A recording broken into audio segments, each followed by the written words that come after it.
Right, let me come and show you this. So, you can see I've got all that boxing in there. Now, what I did, I put the bath in, come along there, and then obviously what I did was I fixed my laser level up on the edge of this bath.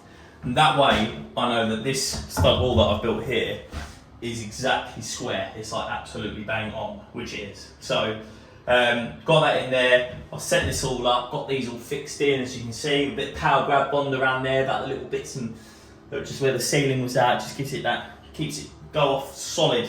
I can't talk. I told you I jumbled my words, but essentially the power grab bond's there and it's gonna make it go off solid. Voila, I can say it. So I've got it in now, and what I'm gonna do under here, you can see I've got that waste through there. I'm gonna support that waste at a later date, but the trap's on, this filler is sorted. This is the brushed brass filler from Crosswater. So just kept these protection caps on there for the minute.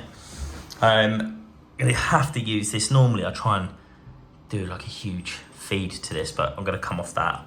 Now it's got to reduce down somewhere, hasn't it? So I'll just run 22 up to that, and that's that. So I'm gonna start first fixing the valve in on the wall here, but I just wanted to get that bath in and out of the way, which I have done now, so it's nice. And then tomorrow, we can start getting this boxing across, get the valve in, get the niche in, all the rest of it, and we're away. Lovely, lovely, lovely.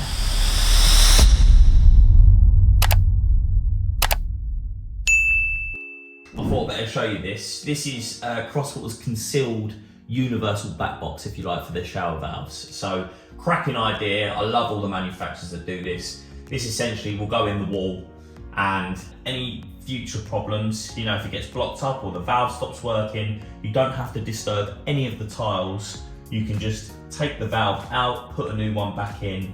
The shower has been fixed, and it's not going to cause any mayhem with smashing tiles off that we've seen previously in the past.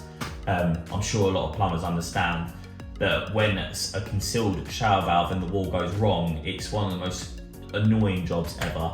One, trying to source the part can be a nightmare.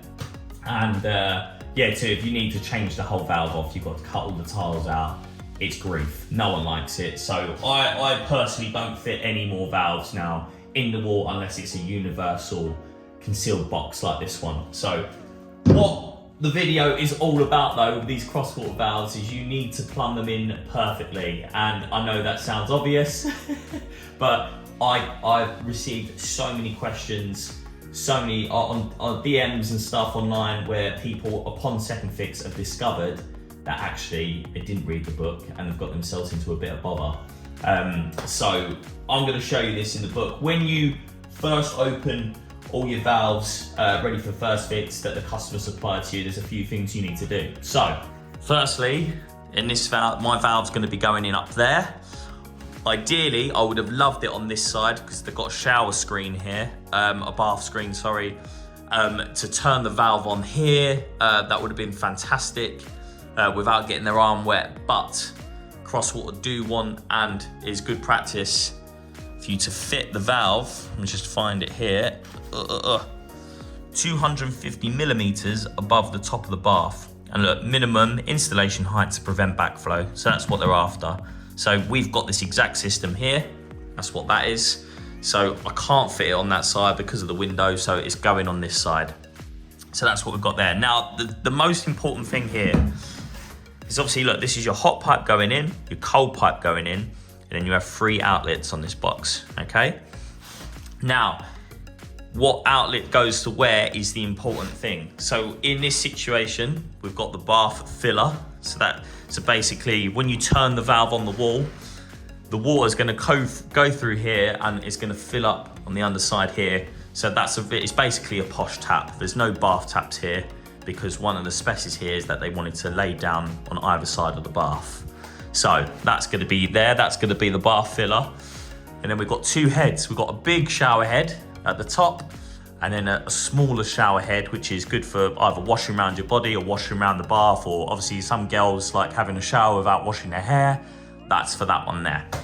So we've got three outlets here. Now, normally, I know what a lot of people would do, which would be they plumb it in like that, And they'd go probably out the top for the big head, probably out there for the small head, and out there for the bath, right? That would make sense. And in some cases, you just get lucky, because in this one, this is exactly how they want it. But if you went that way with it, it'd be wrong. So, whilst that's in the wall here, you need to get this book open. This is their concealed box book, and start having a little read through. So it's very, very important to do that with anything, really. But here we go. So you'll notice here, push button 3-way, right? Attention for push version.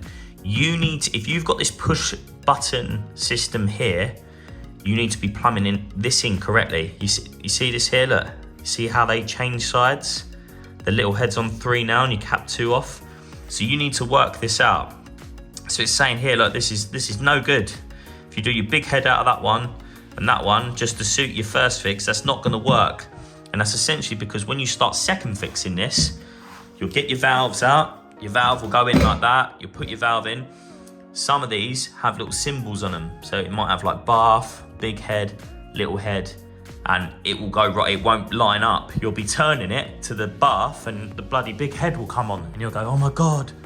And then that's what I've been caught at. That's where people have been caught out before, and they've messaged me and I've said, look mate, you're gonna have to get a new valve and a new faceplate to try and get around it as best you can. But in this case, for this one here, we haven't got a push button system. So this is our system here.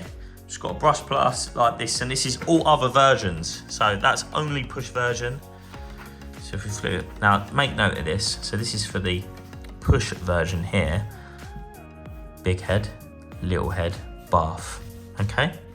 Which is really good because that pretty much suits me there. That's exactly how when my pipe works. Easy, goes to the big head, out the right hand side to the little head, and out the left, down, connecting onto my bath here. So that's that. But that's obviously only for the push button system. Now, with other versions here, so here we go. For other versions, so I'm guessing the push button system is the only one you really need to refer to, but it looks like they're complete other range, other versions, because they haven't specified another one. Is that, look, you got 3, 2, 1, 2, 3. This is us, 1, 2, 3. Now, you can see on my faceplate here, there's no symbols, they're just little lines, right? So really, really well and truly, when that's on the wall there, if they turn it to that one and the bath comes on, that's fine. That's not gonna, they don't care, because that's fine. They just know that that's the bath one. If they do that one and that's the little head, again, they're like, cool, it's fine. It's not gonna make a difference. But I'm gonna use my noddle here. What I'm going to do is, because it doesn't matter, right? Doesn't matter what way I plumb that into, I'm actually gonna plumb it in to the preference of the push valve. So 1, because it suits me, but 2, if I plumb it in like this, right? So big head out of 1, small head out of 2, bath out of 3. Say in the future, this valve for this one goes wrong, and they go, oh, do you know what, Todd? We've been online and we see that we really, really like this push button version, which I didn't see previously. So can we replace this with the push button one? And because I've plumbed it into that, they can. But if I plumb that in incorrectly, so if I was to do the small head up here and the big heads are there and the bath in that one or whatever, they wouldn't be able to have the push version. So as that's the only specification for the push version and to plumb it in, that's exactly how I'm gonna plumb this in. So I would do the same. If this valve was going in, say hypothetically this way, right? I would plumb that in, even though it's easier for the right pipe to come out and connect up onto my bath, for example, I wouldn't do that. I'd come out the left-hand one, I'd come out 3 and go to my bath here, okay? So hopefully that helps a few people. They're just, with Crosswater, this is just one valve, you do have to get it correct. So I'm gonna get this in, I'm gonna plumb it in like this, even though it doesn't matter, it really doesn't, but it just means that in the future they've got the most options, you know? They can change it for a push button one if they want to. So I hope that helps a few people. And yeah, right, I better crack on and get it in the wall here. So, right, so what I'm doing, I've plumbed this in, I've taken out see this? So that's what come with this overflow filler here. So that makes into there. But the problem with that is you can see it reduces the flow rate down so much. So what I've done there is I've made that in myself and then run 22 as far as I can back up here into the shower valve. So although it's 1/2 inch there, trying to increase that flow rate as much as I can. Now I know it's a bit of plastic, fantastic, but remember, we're on a budget here, so we're trying to save labour time. So nothing wrong with that, it's filled up and tested there. I've got that up in there, and then up here, got it for the big head, it's all done. So I'm just testing this overflow. I'm gonna be testing that in a second, make sure that's all running nicely under there. Obviously, I'm just testing these pipes here, because if that was to get all closed up, and then, you know, tested it afterwards, it'd be no good. So just getting this done. Looking nice. How about this for a cut? So I'm using HEP to save on labour here because we're on a strict budget. But I wanted to show you this, right? Now, I put this in my story and people was asking me about this. Now, what this is a radiator extension. So you can buy these in different lengths, they do different sizes. I always buy multiple different sizes. And what that allows and achieves is, as you can see, you can fix your backplate elbow here. And when you're putting your ply on, because the ply is thicker than that, you don't sort of have to cut around there like I have here. You can see this amazing cut that I've had to make just to get that off. And then obviously the jack overall's gonna go over that and that'll be fine. But you can do that.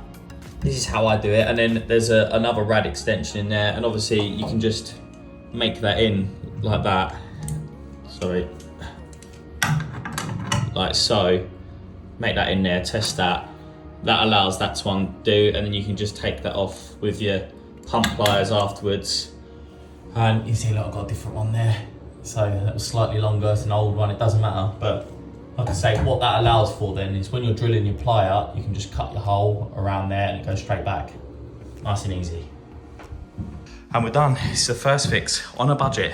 I had a bit of loft roll insulation left from when we insulated under the floors. So I thought, what a great place to stick that. So I put that, tuck that all round the bath, keep it nice and warm in there. That's all done now. The niche is cut in, got the valve all set, that's all boxed in. This is gonna be half tiled behind there. I've left that easy for the tiler. He can just pull that in front, taking the clips out, etc. Make it nice and easy for him. And then we've got a vanity unit, which you'll see, but it's just there so that I can go up against the tiles. Like that, fix up nicely. Really happy with how this came out. It's lovely, really good design. On to Jacob to sort it out. I'll see you on second fix.